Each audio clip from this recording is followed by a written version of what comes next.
कहानी की शुरुआत में हम काफ़ी सारे डीमन को देखते हैं जो कि काफ़ी तेज़ी से गांव की तरफ जा रहे होते हैं और वहां पर तबाही मचा रहे होते हैं। और ये डीमन काफ़ी ज़्यादा पावरफुल और स्ट्रांग होते हैं जिसके वजह से इंसान उनके सामने टिक नहीं पाते हैं। और वहीं पर चार गार्डियंस उन मॉन्स्टर से लड़ रहे होते हैं और थोड़ी समय में उन्होंने सभी मॉन्स्टर को मार गिराते हैं। और एक गार्डियन करीब 200 सालों से गाँव और इंसानों का रक्षा करते हुए आए हैं, पर उन्हें आज तक अपना एक भी सक्सेसर नहीं मिला है। और फिर उतने में ही वहां पर उनके तरफ काफी सारे मॉन्स्टर आने लगते हैं। अब यहाँ पर वो चार गार्डियन भी काफी ज्यादा थक चुके होते हैं, जिसके वजह से वो चार गार्डियन अपने आप को सेक्रीफाइस करके एक काफी पावरफुल फॉर्मेशन क्रिएट करने लगते हैं। और वो चार गार्डियन यहाँ पर काफी ज्यादा सैड भी होते हैं क्योंकि उन्हें अपना सक्सेसर नहीं मिला था। अब एक गार्डियन कहते हैं आज हम यहाँ पर खुद को सेक्रीफाइस करके इन मॉन्स्टर और डीमन को 100 साल तक रोक सकते हैं, लेकिन 100 साल के बाद फिर से वो डीमन हील हो जाएंगे और इंसानों के ऊपर हमला करना चालू कर देंगे। तब यहाँ पर एक वॉरियर की जरूरत पड़ेगी जो कि ये मॉन्स्टर से ताकतवर हो, और मुझे उम्मीद है कि तब तक इस दुनिया में ऐसा वॉरियर जरूर पैदा होगा। अब उनके फॉर्मेशन में से काफी ज्यादा पावरफुल एनर्जी निकलने लगता है और उन्होंने मॉन्स्टर के ऊपर अटैक कर देते हैं। और अब यहाँ पर वो सारे के सारे मॉन्स्टर भी मर जाते हैं और साथ ही साथ में वो चारों के चारों गार्डियन भी मर जाते हैं और उनके हथियार नीचे जमीन में गिर जाते हैं। अब वहीं पर उस गांव के किंग और सैनिक उन चार गार्डियन का शुक्रिया करने लगते हैं क्योंकि उन्होंने आपने जान देकर इंसानों को प्रोटेक्ट किया था। और फिर हम इधर डीमन किंग को देखते हैं जो कि काफी ज्यादा इंजर हो गया था और वो कहता है ऐसा लगता है कि मुझे और मेरे क्लैन को रिकवर होने के लिए कम से कम 100 साल लग जाएंगे। मैं इस चोट को जरूर याद रखूंगा और रिकवर होने के बाद मैं पूरे मानव जाति को नष्ट कर दूंगा। और फिर ये सीन यहीं पर कट हो जाता है और अगले सीन में हम एक शहर को देखते हैं जहाँ पर लोग काम कर रहे होते हैं। और वहीं पर एक राजा अपने सैनिक को कह रहा होता है कि हमने अपने चार गार्डियन को खो दिया, अब तुम लोग जाकर न्यू गार्डियन को तलाश करो और हमारे हुसैन माउंटेन में भी न्यू गार्डियन बनाना शुरू कर दो। जहाँ पर दूसरा आदमी कहता है आप सही कह रहे हो, हुसैन माउंटेन को ऐसे ही नहीं छोड़ा जा सकता, इसके लिए हमें न्यू गार्डियन की ज़रूरत पड़ेगी, वरना फिर से डीमन हमारे ऊपर हमला करना चालू कर देंगे और इंसान उन डीमन के सामने कमज़ोर पड़ जाएंगे। अब एक सैनिक कहता है लेकिन वो चार गार्डियन तो हेवनली चिल्ड्रेन थे और गार्डियन बनने के लिए बहुत ही ज़्यादा हाई लेवल की क्वालिफिकेशन होना पड़ता है। हमने हजारों लोगों की तलाश कर लिया लेकिन उनमें से कोई भी इंसान ऐसा नहीं है जो गार्डियन बनने के लायक हो, अब हम उन्हें कैसे ढूंढेंगे। अब वो आदमी कहता है हम उन्हें ढूंढने के लिए पूरी जी जान लगा देंगे, यंग क्लैन में काफ़ी सारे टैलेंटेड लोग हैं, तुम लोग वहाँ पर जाओ और उन्हें ढूंढना चालू कर दो। अब वो आदमी की बात सुनकर वो सैनिक भी यंग क्लैन की तरफ चले जाते हैं और फिर किंग कहता है हमें जल्दी न्यू गार्डियन को ढूंढना होगा क्योंकि समय खत्म हो रहा है। और फिर ये सीन यहीं पर कट होता है और फिर हम अगले सीन में एक पैलेस को देखते हैं जहाँ पर एक महिला एक बच्चे को जन्म देती है और एक मेड आकर वो बच्चे किंग के हाथ में पकड़ा देती है और उन्हें कंग्रेचुलेसन बोलती है क्योंकि वो बच्चा किंग का ही होता है। और वहाँ पर काफी ज्यादा थंडर भी गिर रहा होता है जिसको देखने के बाद एक सर्वेंट किंग को कहता है ये एक गुड साइन है। अब उतने में ही वहाँ पर एक ड्रैगन आ जाता है। अब किंग कहते हैं मेरा बेटा जरूर लोगों की मदद करेगा, जब तक वो बड़ा नहीं हो जाता मैं इसको हुसैन माउंटेन पर भेज रहा हूँ ताकि वो बहुत ज्यादा पावरफुल कल्टीवेटर बन के इंसानों का गार्डियन बन जाए। इतना कह के किंग अपने बेटे को उस ड्रैगन को दे देते हैं और वो ड्रैगन भी वो बच्चे को अपने साथ ले जाकर हुसैन माउंटेन के तरफ चला जाता है और ये सीन यहीं पर कट होता है। और हम अगले सीन में एक आदमी को देखते हैं जो कि अपने आप को कह रहा होता है कि ये मेरा कुलनान संप्रदाय इस दुनिया का पहला ऐसा संप्रदाय है जहाँ पर मार्शल आर्ट का उत्पत्ति हुआ था और इंसान यहाँ पर मार्शल आर्ट का अभ्यास करने के लिए कुलनान माउंटेन पर इंटर कर सकते हैं। और फिर उतने में ही वो कुछ नोटिस करता है और एक ही सेकंड के अंदर वो वहाँ से गायब हो जाता है। और फिर हम एक जंगल पर जियाओ फैन को देखते हैं जो कि थोड़ा बड़ा हो गया था और एक मोस्टर से बचते हुए भाग रहा होता है। अब जियाओ फैन ने उस मोस्टर के आगे एक पत्थर रख देता है जिससे वो मोस्टर वहीं पर रुक जाता है और जियाओ फैन भागते हुए उस मोस्टर के पीछे जाकर उसके पूंछ को पकड़ लेता है और आसमान में उठाकर उस मोस्टर को काफ़ी जोर से ज़मीन में फेंक देता है जहाँ पर वो मोस्टर मर जाता है। और फिर उतने में ही वहाँ पर वो आदमी आ जाता है जिसको हमने थोड़ी देर पहले देखा था। और वो आदमी को देखने के बाद जिया फैन उसको कहता है कौन हो तुम, जहाँ पर अब उस आदमी ने अपना पूरा रूप ही परिवर्तन कर देता है और वो एक किलर के फॉर्म पे आ जाता है और जिया फैन का तारीफ करते हुए कहता है क्या तुम मेरे डिसाइपल बनना चाहोगे। अब ये सुनकर जिया फैन अपने हाथ पर एक एनर्जी इकट्ठा करके उसके ऊपर अटैक करने के लिए आगे बढ़ता है, पर वो इल्डर ने जिया फैन को एक सील पर कैद कर देता है। अब जिया फैन उस सील को तोड़ने की कोशिश करता है पर वो इसमें नाकाम हो जाता है और वहीं पर वो इल्डर कह रहा होता है कि ये बच्चा तो काफ़ी ज़्यादा टैलेंटेड है पर दुर्भाग्य से इसके पास कोई भी ड्रैगन पावर नहीं है। और वो जिया फैन को कहता है तुम काफ़ी ज़्यादा टैलेंटेड हो, इसलिए मार्शल आर्ट सीखने के लिए मेरे साथ मेरे संप्रदाय में चलो। एक टीचर के नाते मैं तुम्हें सिखाऊंगा कि मार्शल आर्ट को कैसे प्रैक्टिस करते हैं और मुझे पूरा भरोसा है कि तुम फ्यूचर में मॉन्स्टर से फाइट करके उन्हें हराने में कामयाब हो जाओगे और इंसानों का रक्षा करोगे। इतना कह के वो इल्डर जिया फैन को अपने सेक्ट में ले जाते हैं। और फिर हम थोड़ी समय के बाद जिया फैन को एक लड़की के सामने देखते हैं जो कि उसकी ही प्रेमिका थी और वो लड़की जिया फैन को कहती है क्या तुम मेरे को पसंद करते हो, जहाँ पर हमारा हीरो जिया फैन शर्माते हुए हाँ पे जवाब देता है और वो लड़की कहती है तुमने कहा था कि तुम मेरे लिए कुछ भी कर सकते हो, मैं तुम्हारे जो फरहेड में पर्ल है वो चाहती हूँ। जहाँ पर अब जिया फैन सोचने लगता है लेकिन टीचर ने कहा था कि ये पर्ल किसी भी और इंसान को मत देना क्योंकि ये पर्ल में ही मेरा सारा पावर है। और वो लड़की जिया फैन को शांत देख के नाटक करते हुए रोने लग जाती है और कहती है तुमने कहा था कि तुम मेरे लिए कुछ भी कर सकते हो लेकिन तुम बस झूठ बोल रहे थे। और वो लड़की रोता हुआ देख के जिया फैन उसको अपना पॉल देने के लिए तैयार हो जाता है और अपने माथे से वो पॉल निकाल कर उस लड़की को दे देता है। अब जैसे ही उस लड़की को वो पॉल मिलता है वो अपने इविल चेहरे को सामने लाती है और जिया फैन को छोड़कर वहाँ से जाने लगती है। ये देख के जिया फैन उसको कहता है तुम ऐसे ही नहीं जा सकती, तुमने कहा था कि तुम मेरे को कभी भी नहीं छोड़ोगी। अब सुन के वो लड़की हंसते हुए कहती है मैं हमेशा के लिए इस जगह पर कैसे रह सकती हूँ, अगर भाग्य ने साथ दिया तो हम दोबारा से जरूर मिलेंगे। इतना कहकर वो लड़की जिया फैन को धोखा देकर वहाँ से चली जाती है और बेचारा जिया फैन रोता ही रह जाता है। और फिर जिया फैन की आँख खुलती है जो कि काफी ज्यादा बड़ा हो गया था और वो कहने लगता है फिर से वो कुतिया का सपना। दरअसल जिया फैन यहाँ पर अपने बचपन की यादों को अपने सपने के जरिए देख रहा होता है और वो अपने आप को घोषने लगता है कि उसने क्यों उस लड़की को अपना सारा पावर दे दिया जिसकी वजह से वो काफ़ी ज़्यादा कमज़ोर और बेकार हो गया होता है। और फिर उतने में ही वहाँ पर एक लड़की जिया फैन को ढूंढते हुए आती है जिसका नाम डौया होता है। अब जिया फैन डौया को अपने पास बुलाता है और सोचने लगता है मुझे नहीं पता कि वो लड़की कहाँ पर चली गई। उस पॉल को घुमाने के बाद मैं अपने गाँव का सबसे ज़्यादा बेकार मार्शल आर्टिस्ट बन गया हूँ, मैंने इतना बड़ा गलती कैसे कर दिया। अब डौया उसके पास आकर कहती है क्या तुम अभी भी उसी लड़की को याद कर रहे हो, जहाँ पर जिया फैन कहता है मैं उस लड़की को याद नहीं कर रहा पर मेरे को अपना पल वापस चाहिए। अब डौया कहती है ये प्रैक्टिस करने का समय है पर तुम दोबारा से सो गए, क्या तुम्हें मास्टर का डर नहीं लगता। अब जिया फैन कहता है पर तुम इतना ज्यादा डर क्यों रही हो, अगर वो मेरे को सजा देंगे तो मैं अपने इस कमजोर पावर के साथ उनका सजा बर्दाश्त नहीं कर सकता, पर फिर भी वो मुझे सजा देते रहते हैं। जहाँ पर डौया कहती है अंकल जैन यानी कि मास्टर भी तुमसे बहुत ज्यादा प्यार करते हैं, तुम उनसे नाराज मत हो। अब डौया जिया फैन को जबरदस्ती उठाकर वहाँ से ले जाती है।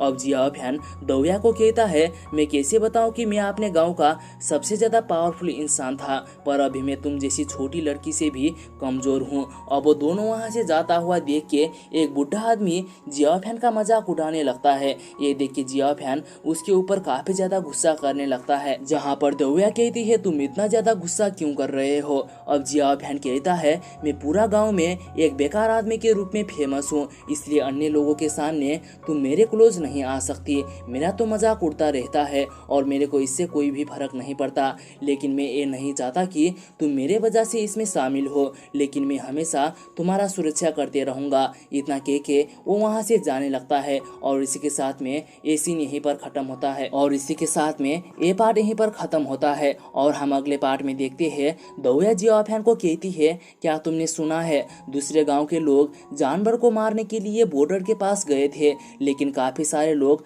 वहां पर मर गए। और वो लोग ऐसे ही बातें करते करते अपने गांव पे आ जाते हैं, जहां पर उनके मास्टर अपने कुछ डिसाइपल को सजा दे रहे होते हैं। अब एक डिसाइपल मास्टर को कहता है, मैं अब ज्यादा देर तक खड़ा नहीं हो सकता, जहां पर मास्टर कहते हैं जल्दी खड़े हो जाओ। और वो लड़का कहता है, तो फिर आप जियाफैन को क्यों सजा नहीं देते हो, वो भी तो पूरा दिन सोते रहता है। अब सुन के मास्टर जियाफैन को भी सजा देने के लिए वहां पर बुला लेते हैं और पूरा 3 घंटे तक खड़े होने के लिए कहते हैं। अब जियाफैन भी उनके पास जाने लगता है। अब देख के जियाफैन का एक दोस्त जियाहू उस लड़की को कहता है, क्या तुम पागल हो, तुम्हें नहीं पता कि जियाफैन कितना कमजोर है। लेकिन उतने में ही जियाफैन ने उसे रोक देता है और वो लड़का जियाफैन को कहता है, तुमने 8 साल की उम्र से पहले आपने व्हील अप लाइल को एक्टिवेट कर लिया था, लेकिन 10 साल की उम्र में ही तुमने लड़की के चक्कर में वो खो दिया।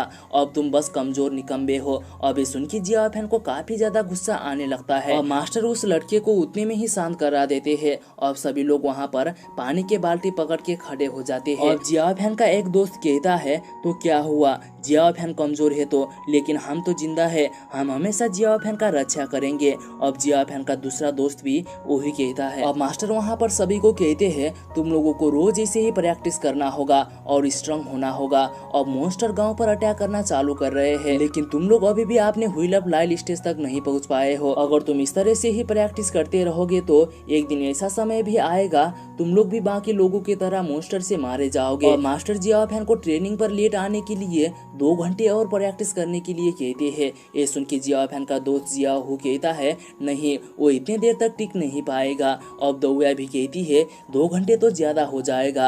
अब इतने में ही जियाफैन कमजोर होकर जमीन में गिर जाता है, जहाँ पर मास्टर उसको कहते हैं, क्या तुम 2 घंटे तक ज्यादा प्रैक्टिस नहीं कर सकते। अब जियाफैन खड़ा होकर कहता है, हाँ मैं कर लूंगा और फिर से व्हील अप लाइल तक कल्टीवेट करके गांव को मॉन्स्टर से प्रोटेक्ट करूंगा। इतना कहकर वो प्रैक्टिस करने लग जाता है। ये देखकर मास्टर के ओठों पर भी थोड़ा मुस्कान आ जाता है। अब जियाफैन के दोस्त उसको अकेले छोड़ नहीं पाते हैं और वो भी उसके साथ प्रैक्टिस करने लग जाते हैं और जोर जोर से चिल्लाते हुए कहते हैं, हम अपने गाँव को मॉन्स्टर से बचाएंगे। और फिर थोड़ी समय के बाद मास्टर सभी को थोड़ा ब्रेक देते हैं, पर जियाफैन को नहीं देते हैं और प्रैक्टिस करने के लिए कहते हैं। अब जियाफैन यहाँ पर काफी ज्यादा थक चुका होता है। ये देख के उनके 2 दोस्त को भी अच्छा नहीं लगता है और वो भी जियाफैन के तरह बाल्टी पकड़ के खड़े हो जाते हैं। और फिर उतने में ही वहाँ पर एक आदमी आकर मास्टर के कान पर कुछ बताता है। ये सुन के मास्टर जियाफैन के सामने आके कहते हैं, अगर तुम्हें मुश्किल हो रहा है तो नीचे उतर सकते हो। पर जियाफैन अपने सर को ना पे हिला देता है और फिर मास्टर वहाँ से चले जाते हैं। और मास्टर जाने के बाद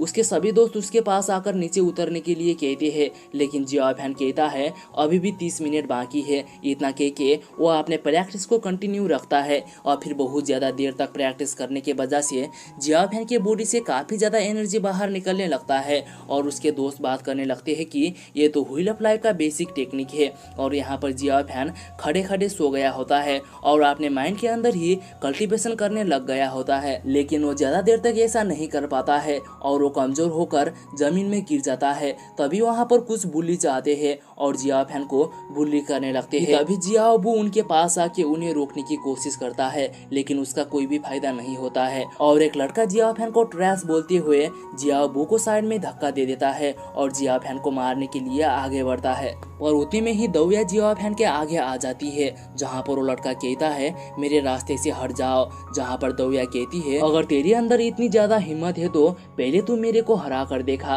और बाद में जियाफैन को मारना। और वो लड़का जियाफैन को कहता है, ट्रैश को लड़की प्रोटेक्ट कर रही है, बहुत ही ज्यादा शर्म की बात है। इतना कह के वो लड़का दौया के ऊपर अटैक करने के लिए आगे बढ़ता है, लेकिन वो दौया को छू पाता उससे पहले ही दौया के हाथ में कुछ एनर्जी बाहर निकलने लगता है और उस एनर्जी के वजह से वो लड़का काफी दूर जाकर गिरता है। ये देख के खुद दौया को भी भरोसा नहीं हो रहा होता है। ये देख के खुद दौया भी काफी ज्यादा हैरान होती है। और फिर उतने में ही वहाँ पर उनके गांव में मॉन्स्टर अटैक कर देते हैं और गांव के कुछ लोग और मास्टर मॉन्स्टर को मारने के लिए आगे बढ़ते हैं। और वहीं पर जिया फैन उनको देखता ही रह जाता है। अब मास्टर और गांव के काफी सारे लोग जाकर बाहर गेट पर खड़े हो जाते हैं। वहीं पर काफी सारे मॉन्स्टर काफी तेजी से गांव की तरफ आने लगते हैं और इंसानों के ऊपर हमला कर देते हैं। अब मास्टर आगे आकर अपने स्पीड से सभी मॉन्स्टर को मारने लग जाते हैं और गांव के कुछ लोग भी आकर मास्टर की मदद करने लग जाते हैं। अब मास्टर को चारों तरफ से काफी सारे मॉन्स्टर घेर लेते हैं, पर यहाँ पर मास्टर काफी ज्यादा पावरफुल होते हैं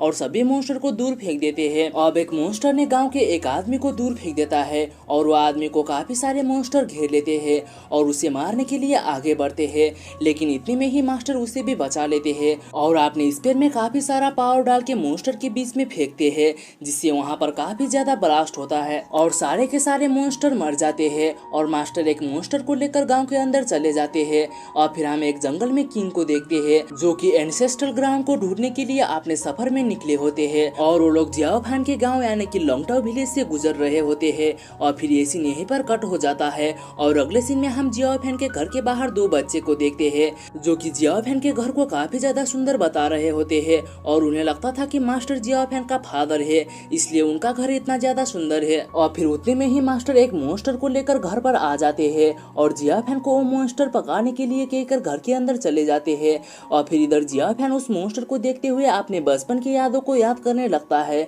जहाँ पर मास्टर और उसके सामने काफी सारे मॉन्स्टर होते हैं।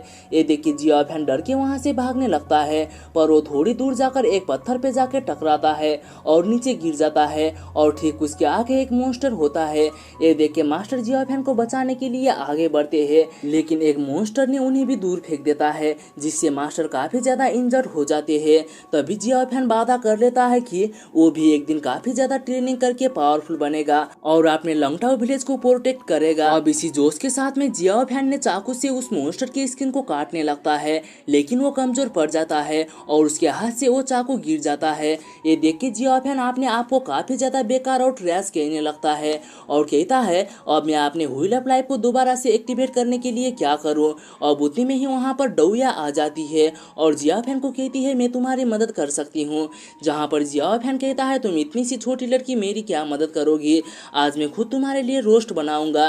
और फिर उतने में ही वहां पर जिया फैन के दो दोस्त भी आ जाते हैं और उस मॉन्स्टर के स्किन को काटने लगते हैं। और फिर इधर मास्टर उन लोगों को देख रहे होते हैं और लंबी लंबी सांस लेते हुए कह रहे होते हैं कि ये बच्चे अभी भी मजाक कर रहे हैं। और फिर हम अगले सीन में दो आदमी को देखते हैं, जहाँ पर एक आदमी कहता है आज का बैटल कैसा था और वो आदमी कहता है वाइल्ड बीस्ट ने हमारे लॉन्गटाओ विलेज पर हमला करना चालू कर दिया है और हमारे लीडर जीजान ने पहले ही गांव के बच्चे को प्रैक्टिस बंद करने के लिए कह दिया था।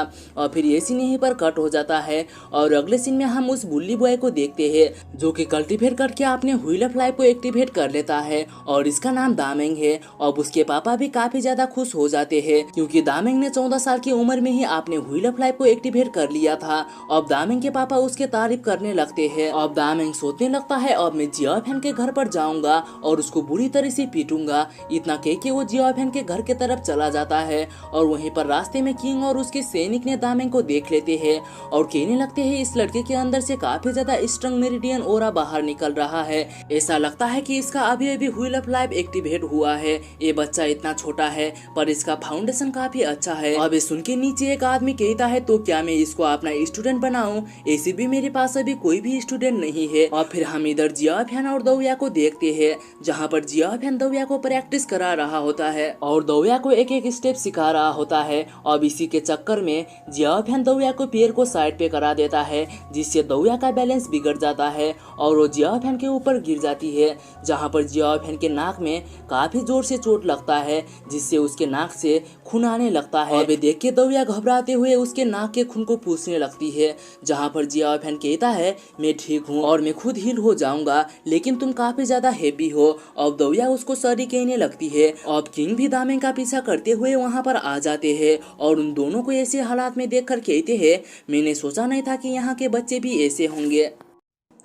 पिछले एपिसोड में हमने देखा था कि दामिंग जियाफेन को पीटने के लिए उसके घर की तरफ जा रहा था, पर वहां पर किंग को उसके अंदर काफी ज्यादा एनर्जी दिखाई दिया, जिसकी वजह से उन लोगों ने दामिंग को अपने साथ ले जाने के लिए पकड़ लिया था और वो सभी लोग जियाफेन के घर पर आ गए थे, जहां पर जियाफेन और दौया का अलग ही नशा चल रहा था। और आज के इस एपिसोड में हम देखते हैं कि जियाफेन और दौया उन लोगों को देखने के बाद खड़े हो जाते हैं और जियाफेन शर्माते हुए उनको कहता है, मेरी लिटिल सिस्टर और मैं तो बस ऐसे ही खेल रहे थे। अब जियाफेन उनको ग्रीट करते हुए कहता है, आप लोग कहाँ से आए हो, कुछ प्रॉब्लम है क्या? और दौया को कहता है, जाओ और इनके लिए कुर्सी लेकर आओ। अब दौया कुर्सी लाने के लिए घर के अंदर चली जाती है और फिर उतने में ही उन लोगों के साइड से दामिंग निकलता है और जियाफेन से मदद मांगने लगता है, जहाँ पर ये देख के जियाफेन भी हैरान हो जाता है और किंग को कहता है, आप लोगों ने इस बेकार लड़के को क्यों पकड़ा है? अब किंग कहते हैं, हमने इसको नहीं पकड़ा, इस अंकल ने पकड़ा है, वो उसको अपना डिसाइपल बनाना चाहते हैं। और उसको कहते हैं,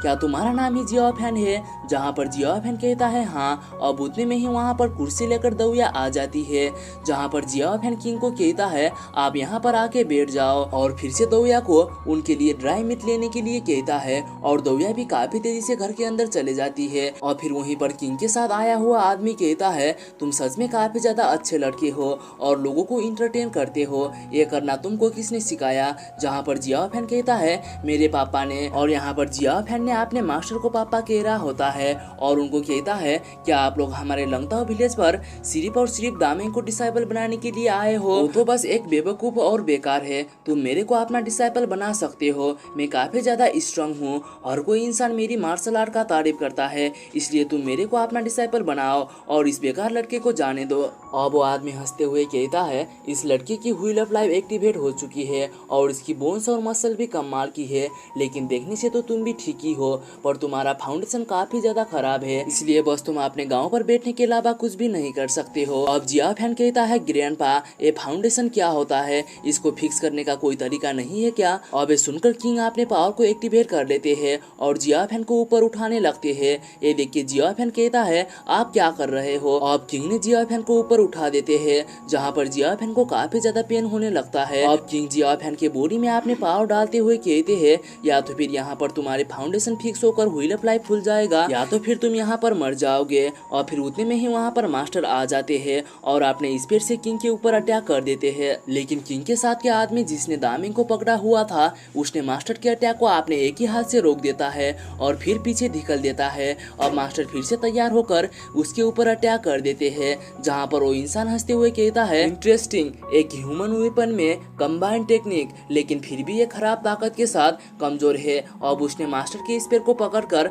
साइड पे कर देता है और उनके छाती पर एक अटैक करता है और मास्टर दूर जाकर गिरते हैं और काफी ज्यादा घायल होकर बेहोश हो जाते हैं। और फिर इतने में ही दौया उन लोगों के लिए ड्राई मीट्स लेकर आ जाती है और जैसे ही उसने वहाँ की अवस्था को देखती है तो उसके हाथ से सारा सामान गिर जाता है और वो काफी गुस्से में आ जाती है और फिर से उसके बॉडी से काफी ज्यादा व्हाइट कलर का ओरा बाहर निकलने लगता है। ये देख के किंग ने जियाफेन को छोड़ देता है और काफी ज्यादा खुश होते हुए कहता है, ये लड़की तो काफी ज्यादा पावरफुल है, फाइनली हमने एक गार्डियन को ढूंढ लिया। इतना कहकर किंग दौया की तरफ जाने लगता है और उसे पकड़ने लगता है और वे देखकर जियाफेन अपने हाथ से चाकू निकालकर किंग के पीठ पर अटैक कर देता है, लेकिन वो खुद पीछे गिर जाता है। अब जैसे ही किंग दौया को पकड़ने वाला होता है तभी वहाँ पर मास्टर आकर एक लड़ी से दौया को अपने पास खींच लेते हैं और कहते हैं, बच्चे को परेशान करना बंद करो।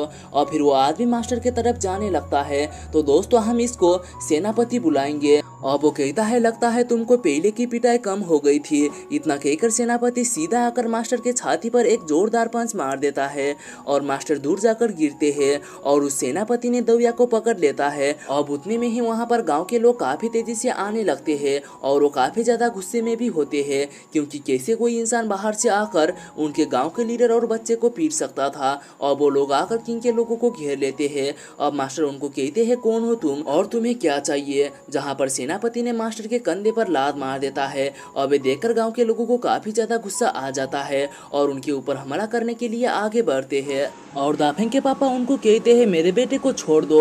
अब अपने पापा को देखकर दाफिंग कहने लगता है मुझे बचाओ। अब सेनापति गांव के लोगों को कहते हैं ये कितने बदतमीज लोग हैं और तुम लोग हमारी बेइज्जत करते हो। इतना कह के आपने एक लड़के को इशारा करता है और वो लड़का आगे बढ़कर काफी ऊपर उछलता है और आपने शोर से काफी स्पीड के साथ में उन्हें मारकर दूर फेंक देता है और वो लोग काफी ज्यादा घायल हो जाते हैं। और वे देखकर जियाओ फैन काफी ज्यादा हैरान हो जाता है।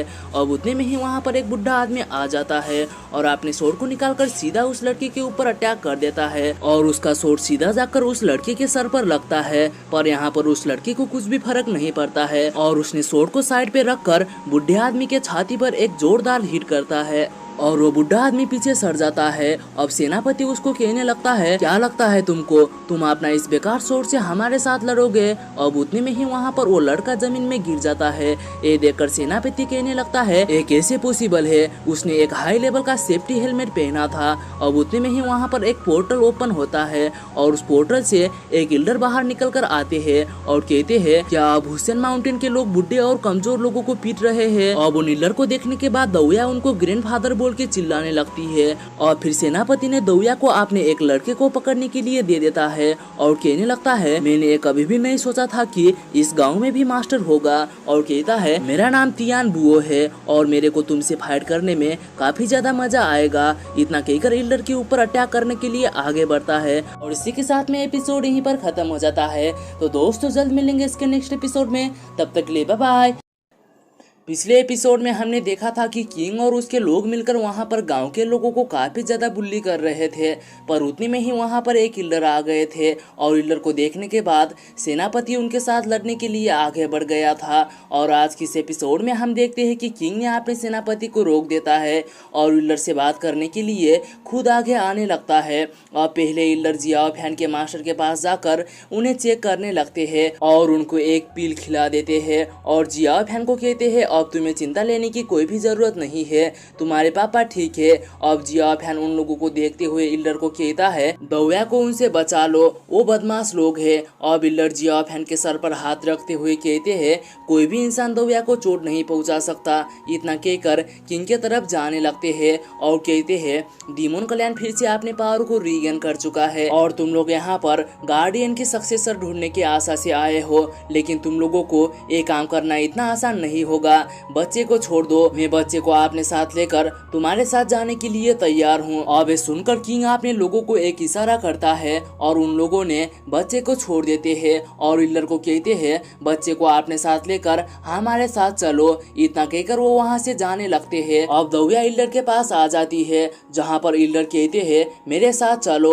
अब सुनकर जियाओ फैन कहता है ग्रैंडफादर वो गुंडे लोग हैं, आप उन लोगों के साथ मत जाओ। अब जियाओ फैन दौया के पास आकर खड़ा हो जाता है और कहता है तुम गुंडे लोग दौया को यहाँ से नहीं ले जा सकते। अब दौया ग्रैंडफादर को कहती है मैं यहाँ से जाना नहीं चाहती हूँ और मैं हमेशा जियाओ फैन के साथ रहना चाहती हूँ। और बिल्डर जियाओ फैन के कंधे पर हाथ रखते हुए कहते हैं तुम लोग अभी बच्चे हो और तुमको स्ट्रांग होना होगा और जब तुम दोनों बड़े हो जाओगे तो फिर से तुम दोनों एक ही साथ मिल जाओगे, ये मेरा वादा है, तुम मेरे ऊपर भरोसा रखो।